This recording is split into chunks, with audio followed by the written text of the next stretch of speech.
I mean, Christianity, when you think of what's happening, you look at the numbers. I talk about Sunday school, people don't even know what I'm talking about anymore. It's true, they don't know what I'm talking about.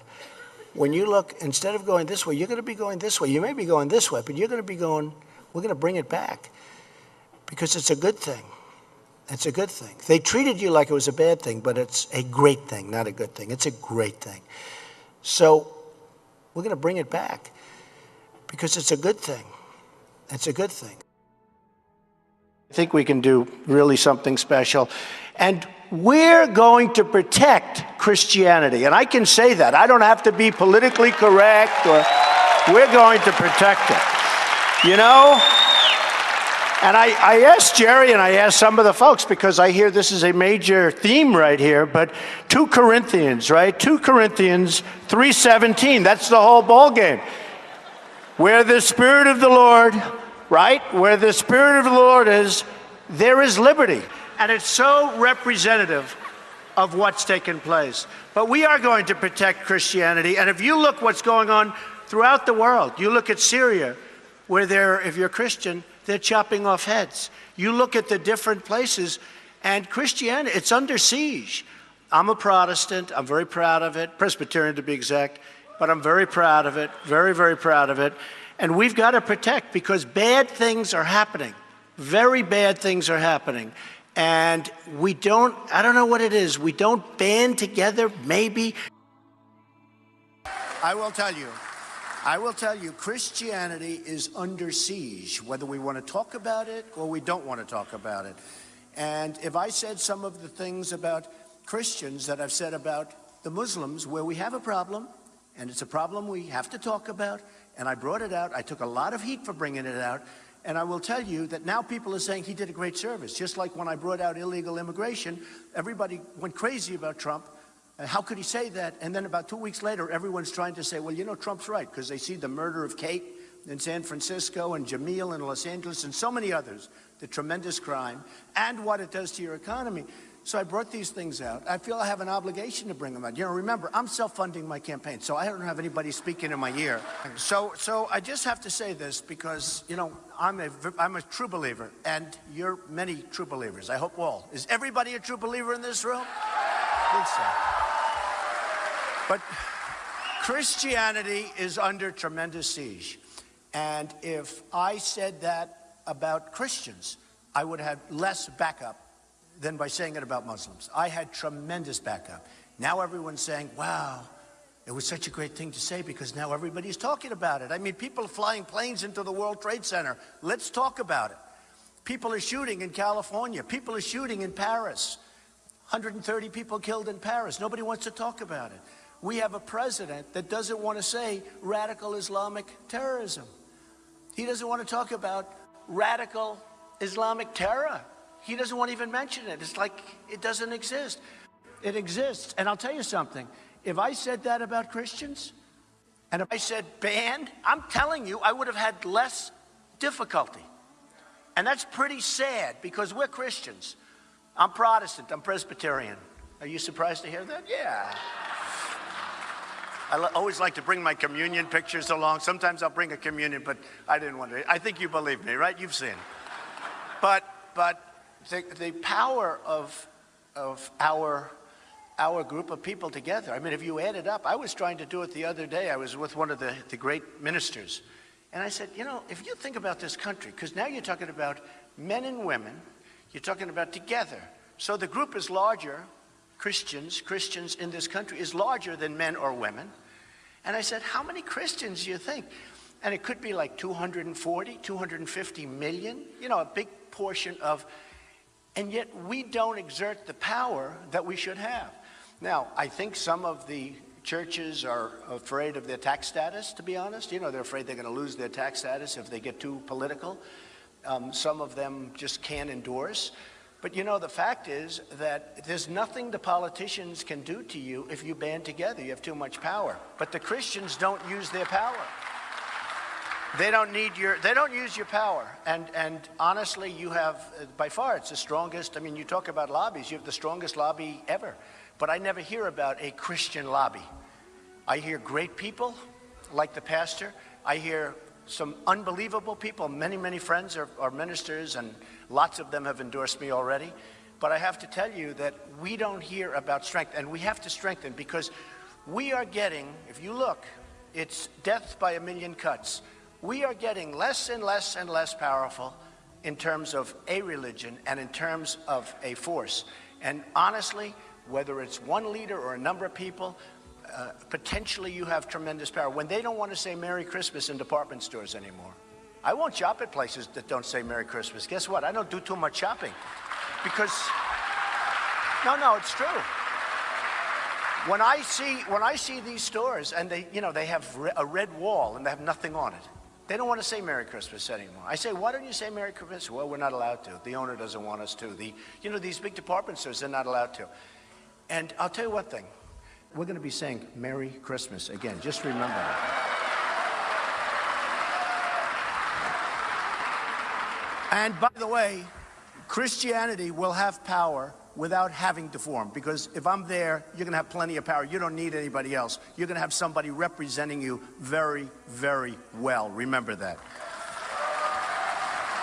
So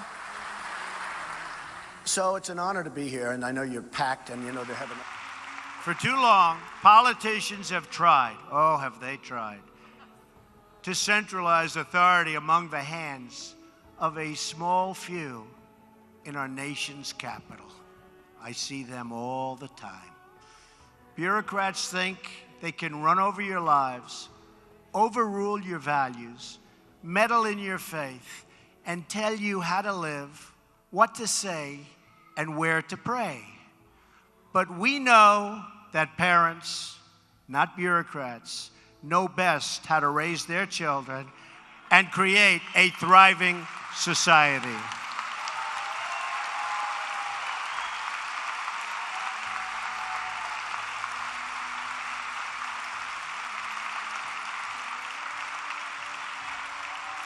And we know that families and churches, not government officials, know best how to create a strong and loving community.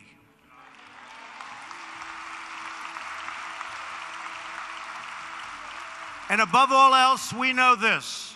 In America, we don't worship government, we worship God.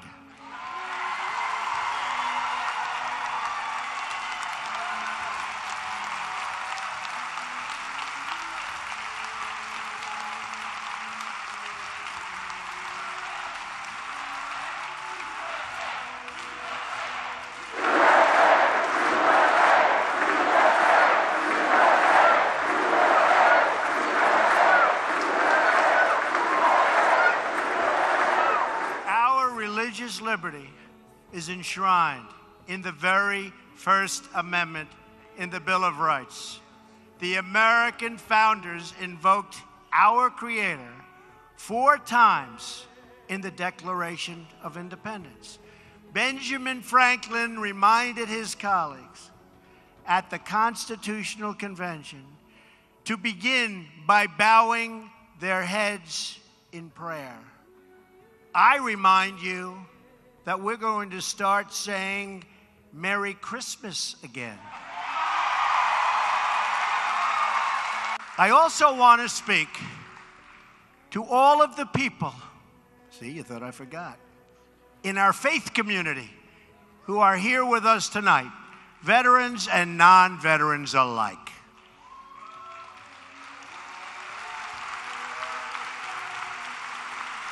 You're never going to be forgotten. You'll never be forgotten. My administration will always support and defend your religious liberty.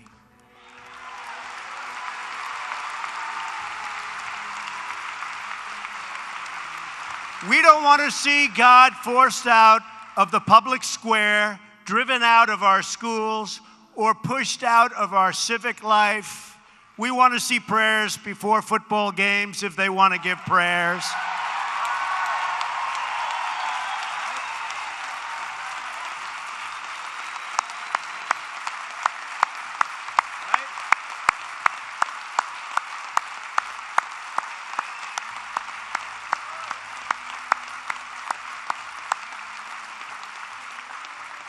We want all children to have the opportunity to know the blessings of God. We will not allow the government to censor sermons, to restrict the free speech of our pastors and our preachers and the people that we most respect. Like Robert.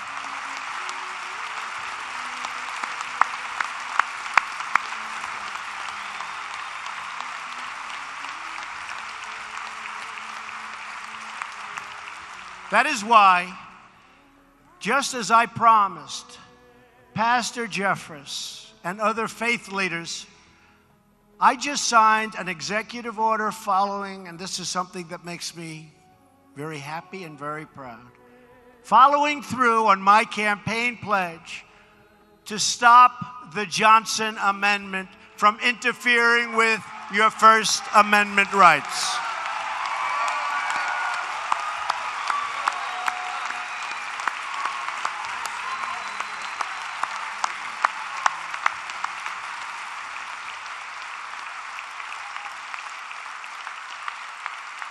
As long as I am president, no one is going to stop you from practicing your faith or from preaching what is in your heart.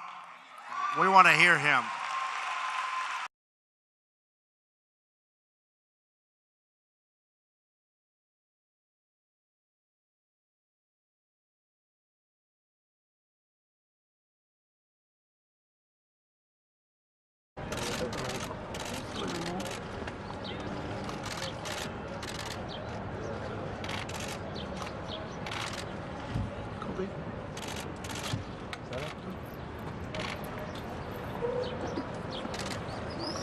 רואים את התוכניות של בית המקדש. לגמרי, לא, זה כל תקשיב. כן, דוחף לך בכוונה עם אין בעיה, אתה לא מפריע. תראה את הצלמים מאחור, אתה רואה למה אני מתכוון? אוי, באמת. הנה, מי שהוזיז אותך. עוד אחד יש.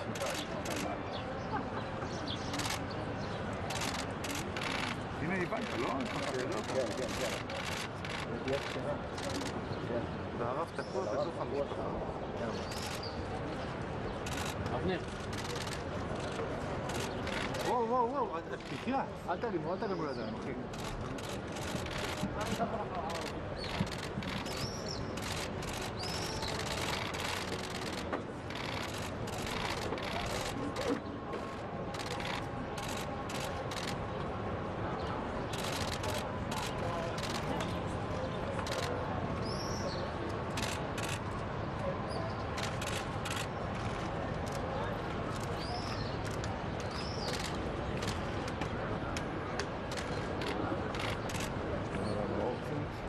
כן, הוא משתפר.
Tony, you got that? Hey, get down. Down.